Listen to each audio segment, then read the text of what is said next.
All right, it's the next day and it's about noon. I'm late getting started. I finalized some plans to go to the bay for the next few days to do some fishing. So I looks like I'm probably just gonna get a couple properties done. So I started packing and gathering fishing stuff this morning, so I'm late getting going. But anyway, I got the first set done. This is a location I really like. You can go back in the videos and see a lot of finch jumping or gate jumping videos I have, and most of them happen right here. They'll either jump this gate or they'll jump the fence right over here. I usually run a camera on this big tree right here, which I still will. I'm gonna bring one of those wild games that don't have the washout and has the crystal clear video, and I'm gonna put that, you know, on the tree right here. But for now, I have this camera monitoring the gate. This is a really amazing, like, a lot of game travel through here laterally across the property, it's a really good spot for gate jumping and fence jumping and getting an idea what's crossing over.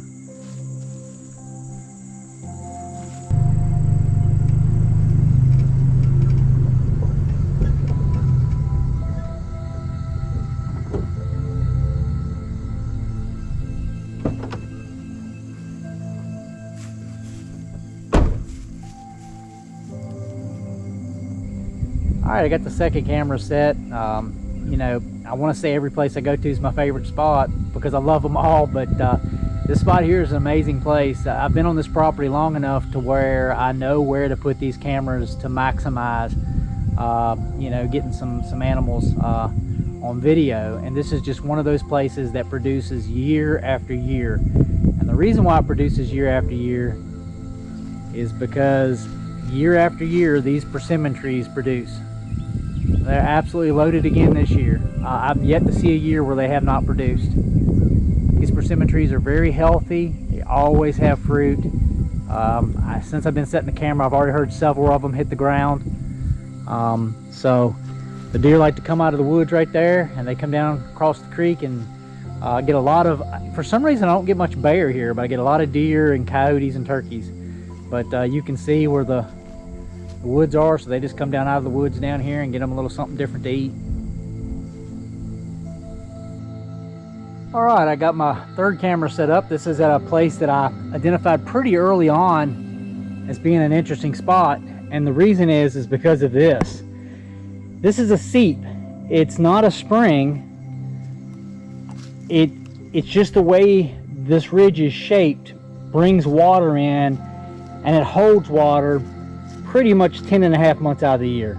It'll start to fill back up very soon, but you can see, even though it doesn't have any water in it, I mean, there's, you know, turkey tracks in here, deer tracks in here, a bear track over there I see, game, there's another bear track right there, but game, they check this quite a bit. They utilize this quite a bit. It's a very interesting spot.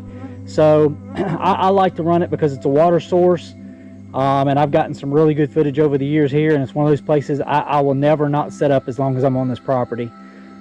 So got the camera done up and get ready to move on to the next spot.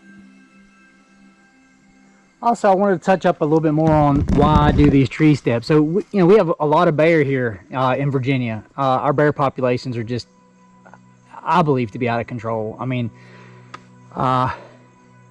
it's unbelievable to me how many bear calls that we get at my agency per year, and it just goes up and up. I use, because of course I've suffered losses from bears, you know, being curious. They're a very curious animal. They don't have the best eyesight, but they have a tremendous smelling. They smell us around this area. They see something up in a tree, they got to come investigate, and they're very destructive. I've had them crunch and break my cameras right off the side of trees. I've had them, you know, even with bear boxes, be a problem. So I started, bear boxes are so heavy and so cumbersome to bring around the woods. So I started just setting up tree steps and leaving them, even on public ground. Now what I do on public ground is I'll take and screw a screw in, 1 or 2 screws, and then I'll take a drill bit and touch to where nobody can undo the screws on the counterclockwise side. So I'll get them in the position I want, put in a couple screws, drill the ends out, and that step it's there. I can go in later and snip it out and cut it out if I have to, but generally speaking, people don't have that capability when they're out in the woods. So it keeps my tree steps there. I've never had one stolen. But what happens is the bear will come up the tree to sniff on this, and bear use this seep quite a bit. and they'll touch their nose and mouth it a little bit. They'll put their teeth on it, and they don't like the feeling of their teeth on hard metal, you know, unforgiving metal. So they usually just lose focus, and if you position them in certain weird ways, they can't get their big noggins in here to really get on your camera and cause much damage. I've had a couple cameras that's had very little damage where they barely got their teeth on it, but I haven't had, since using this system, which has been 3 to 4 years now, I haven't had a camera destroyed by a bear with that system in place. So just something to think about. You know, it's a one-time carry in, put them up, and they're there. So they're not that expensive, you know, a few dollars each, and you can use as few as 2. I would never put less than 2, but I use 3 in places where I really think bears gonna be around my cameras. All right, we're gonna set one up.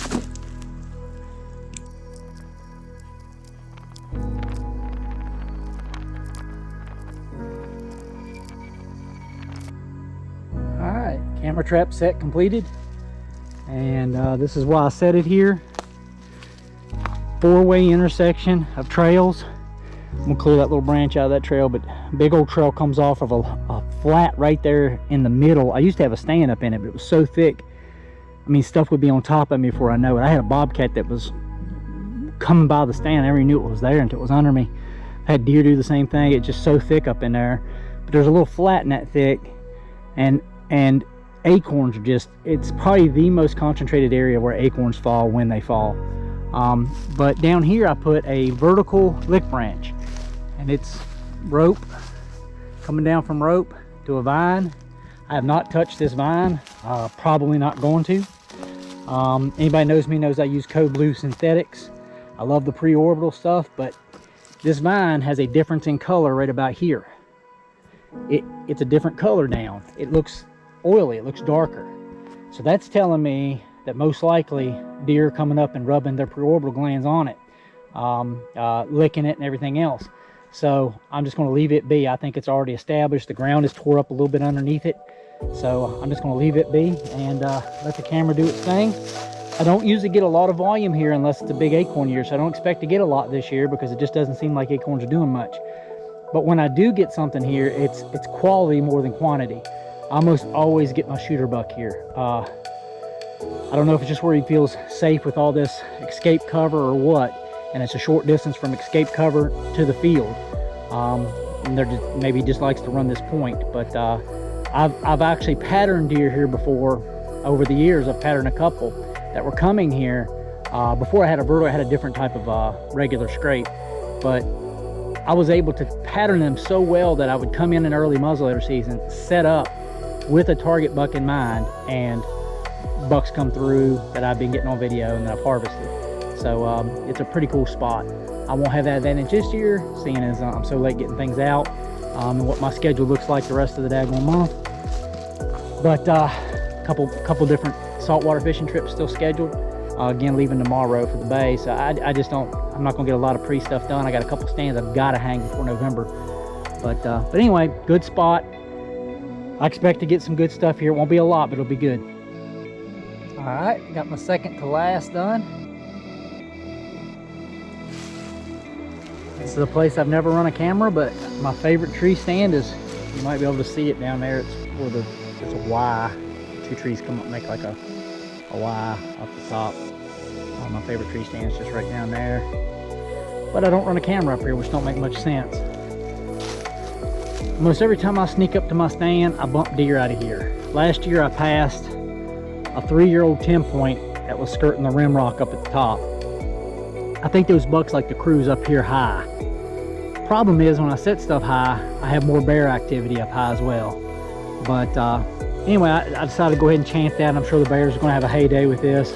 But I went ahead and put a rope up right here just to kind of help me inventory what's going on. If nothing else, you know, a lot of times when I jump the deer, they're in and around this area right here. So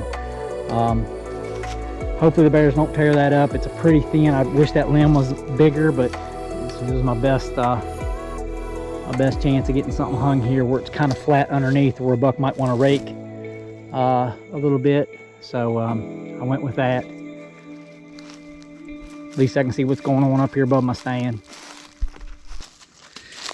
share a quick story with you from last year. I only hunted this property a couple days last year because I was so just obsessed with Titan over at the other property that we left yesterday. But I did hunt this property on Thanksgiving Day, and the reason is this is my spring turkey hunting, main place for spring turkey hunting. It's just loaded with turkeys. And so I got a really good opportunity of harvesting a turkey on Thanksgiving, something I've always wanted to do. I come in here and I come close. When I came in, got up in a tree stand, a bunch of them pitched out, and I had probably 4 to 6 gobblers 80, 85 yards away. Just not close enough for me to get a good shot with the rifle to where I know I wouldn't mess up the breast meat and just ruin the bird. So I didn't take a shot, but I got cold after a little while, and I climbed down and I come over here. You might be able to see it in the background of this big stump over here. It's where I like to sit. So I'm sitting against the stump. I stay warmer when I'm on the ground, but I'm sitting next to that stump over there watching the bowl, and I hear a bunch of activity on the opposite ridge where it meets the rim rock, and it sounds like a buck bumping a doe or chasing a doe. So I'm hoping they're going to come my way. The sound didn't last very long. Nothing ended up coming my way. So after about 30-35 minutes, I pretty much done reset and just waiting on something else to happen when I get a text message from the landowner's grandson. He runs a few cellular cameras here, which cell cameras is not something I've embraced yet, but he has a few here, and he's a big bear hunter, and he sets them for bear more than anything else, just to monitor what's going on with bear. But anyway, he sends me a text message. He knows I'm up here, and he sends me a text message and says, "Hey, there's a good one up above you." And there's a picture of that buck that was date time stamped, 35-40 minutes prior, and he has it set over there where I heard that activity. I didn't know he had a camera over there. I actually have a tree stand over there. I've just gotten so lazy I don't climb up to it. But as high as I like to come is my tree stand right here, which is my favorite stand to sit in, even though I've never killed a good buck out of it. I've come close a few times. But I just thought it was interesting. I got to see what it was that was over there. It was a borderline shooter. I would have had to have seen it in real life and really sized it up. I doubt I would have shot it just because I'd already used one tag during muzzleloader season, and I was really holding out for Titan or a really good buck. But anyway, that's my favorite tree stand there in the background. I really like that stand. I love sitting in it. It's very comfortable. As long as I don't get too cold, I can sit there all day long. But anyway, I just thought I'd share that story with you. It's pretty cool. I got to see what that was over there when I never figured I was going to get to see it.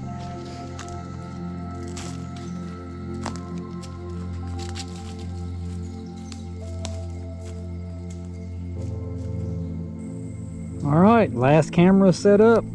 This is where it used to be a really good finch jumping location. You can go back in the library of the channel and you'll be able to find where there was a bunch of finch jumping that happened here with bucks, but the fence fell over.